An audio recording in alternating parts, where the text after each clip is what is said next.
Homeowners are now nearly 40 times wealthier than renters. Let's dive into it.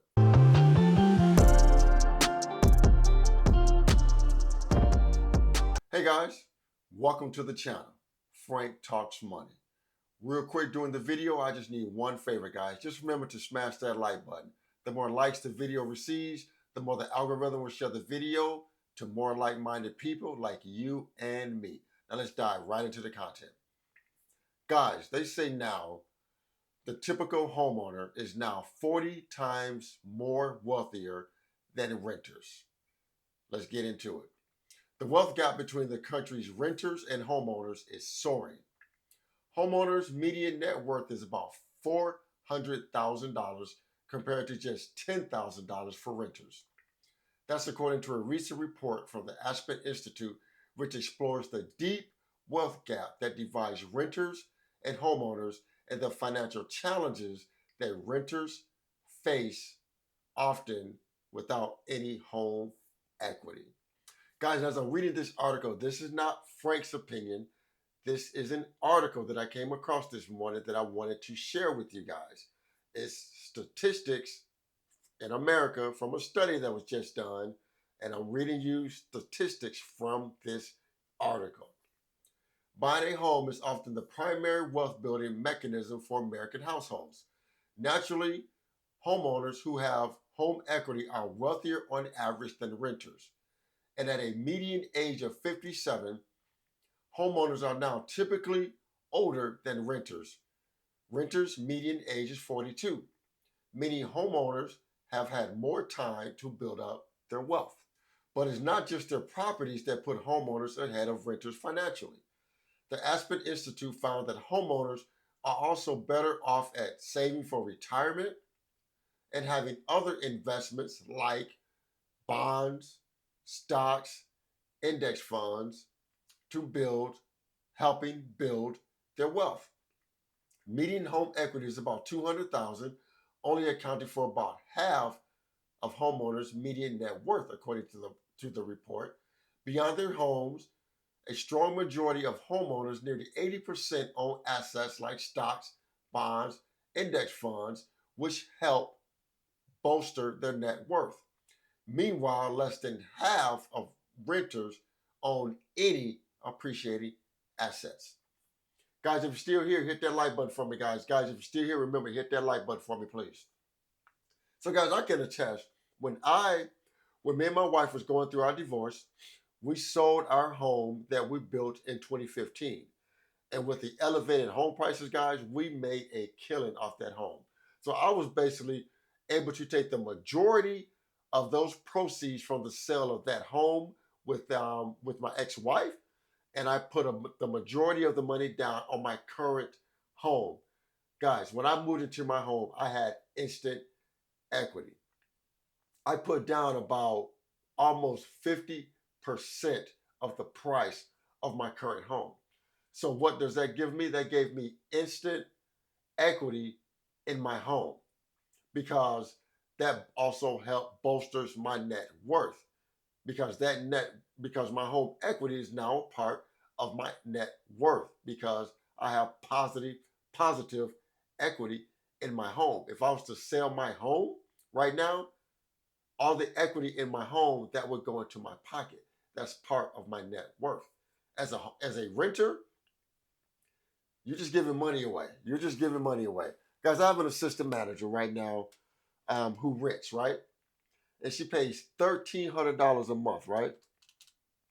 1,300 times 12. So she's paying $15,600 a year in just rent. Times that by 5.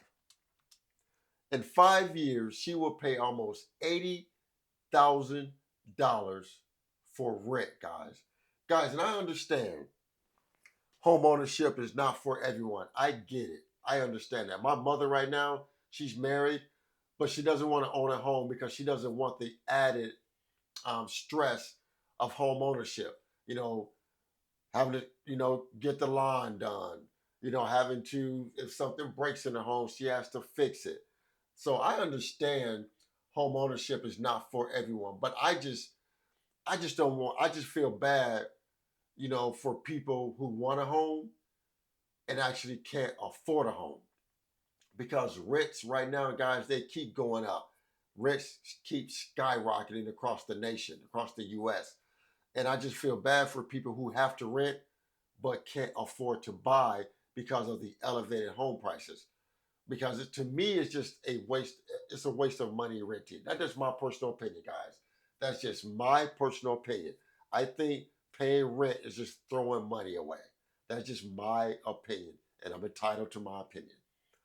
So if I have the choice personally, I'm going to buy a home versus renting an apartment or something like that because I want to build equity because I know that's money that I can put into my pocket. But also, guys, you got to remember, you don't want to be um, like they say, equity rich in your home, but cash poor. Meaning you got a lot of equity in your home, but you have no cash. And if you need cash, you have to tap into your home equity by doing a HELOC, taking out some type of second mortgage, something like that. That's why it's imperative that you build other investments like some index funds, some mutual funds, something like that. That way, if you needed money quickly, you can access those non retirement accounts and not have to access your home equity. Renters have 3% the wealth of homeowners. Because building home equity typically plays a critical role in wealth creation, renters may feel they don't have a lot of options to plan for the future and build wealth for retirement. For those who will rent indefinitely, experts say it's more important than ever to invest in assets like stocks, bonds, and mutual funds and retirement accounts to build up your net worth. Between 2019 and 2022, renters' median net worth, which take into account your debt also, increased 43% from $7,000 to $10,000. It was partly driven by temporary pandemic relief funds, which supported that allowed renters to pay down and invest in other assets. But with only 3% of the wealth of homeowners, renters still have a lot of ground to make up. Pandemic supports are now gone, and high home values mean rents are eating up significant amounts of household budgets. And it's hard for young people to become first-time homeowners with now having to deal with elevated home prices. Guys, if you're still here, hit that like button. If you guys are still here, hit that like button for me, please. So, guys, basically what the article was just saying is that renters now is more harder than ever for renters to build their net worth while renting because renting takes up a lot of your disposable income just paying rent and then trying to take care of your four walls. But as with buying a home, as you're making your payments, you are paying down that mortgage, which is building equity that once you sold your home, that money would go in your pocket. But that's why, as like they said in the article, it's imperative that renters are also investing their money. If you don't want to be a homeowner, that's fine. You don't have to be. You do what's best for you. But at least start investing your money into the stock market with index funds, mutual funds, something like that, so you can start building your net worth. You can't build net worth if you're doing nothing at all, guys. If you're not investing in any type of real estate, or if you're not investing into the stock market, or if you don't own a business, because those are the only three ways you can build wealth: through real estate investing, whether it's through rental property or your own primary property, building a business, or through the stock market, which we call paper assets. So, guys, that was an interesting article I wanted to pass on to you guys. Please remember to like the video, share the video, and most important, please consider subscribing to my YouTube channel, Frank Talks Money. And with that, guys, remember, financial decisions you make today will impact your financial life tomorrow. Thanks for tuning in. Frank Talks Money. I am out. One last thing, guys. My team, Detroit, win Chicago today, 12 noon, Central Standard Time, Chicago time. If you're not a Chicago Bears fan, cheer on my Lions. Thanks a lot, guys. Frank Talks Money. I am out.